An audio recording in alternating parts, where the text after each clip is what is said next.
Hello, today we're going to talk about light and the electromagnetic spectrum. Alright, the first thing we're going to talk about is visible light. So visible light is defined as the electromagnetic waves that activate cells in the retina of the human eye.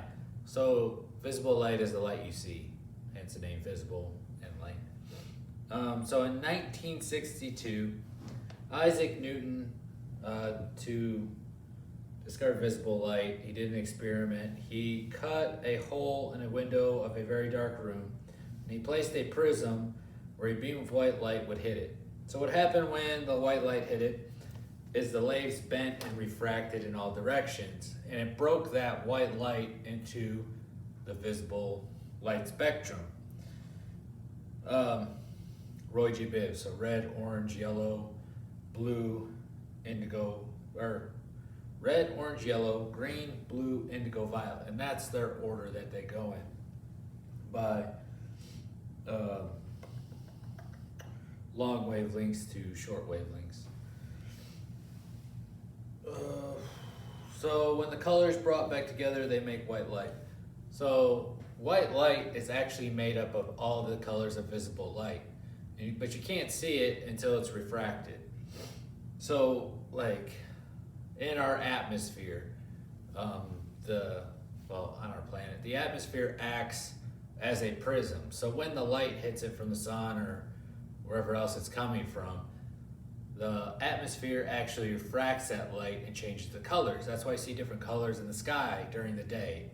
So during the day, it's reflected straight down, or the light comes straight down, it's refracted in the atmosphere, and that's why you see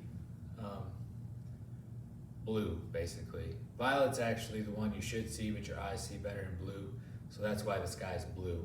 And as the sun's setting, the red are still being the red light is still being refracted, so that's why the sky's red. So as the sun moves around the atmosphere, the refractions are actually different, and that's why you see different colors. That's basically all you need to know about that. Same thing with rainbows. So rainbows are made when you have, everybody knows, when you have sunlight and rain, basically. So what's happening is that light's hitting the raindrops, and those raindrops are acting like little prisms, and it breaks the light into its visible light spectrum so that you see a rainbow in the sky. You can also do it with a hose outside. If you spray the hose, you can see rainbows through it. And long waves are red. They bend the least through the prism. Short waves are violet, and they're bent the most, and they're refracted the most. So the speed of light is refraction change in a speed wave as it enters a new medium. Right? So the fastest thing, I believe the fastest thing we know of is the speed of light through a vacuum, because basically it has no medium to slow it down, because it doesn't need a medium. So Galileo was the first one to attempt to measure the speed of light. Him and his assistant went up on 2 different hills with lanterns. That's important for the thing.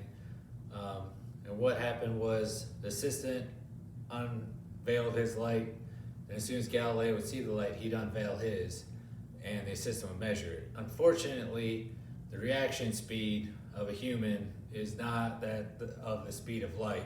So it was a failed experiment, but at least he tried. And then next came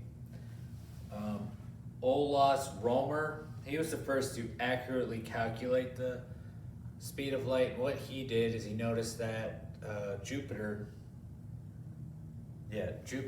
was always eclipsing its moons. So that's how he measured the speed of light, is he did the eclipses of the moon with Jupiter.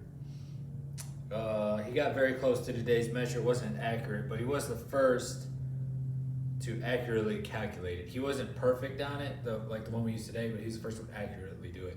Galileo was the first one to try experiment, but Olaus Romer was the first one to accurately do it. Then I didn't write down the other guy's name. I probably should have. That's kind of not right, but there was another guy, he determined the speed of light as he used mirrors or something.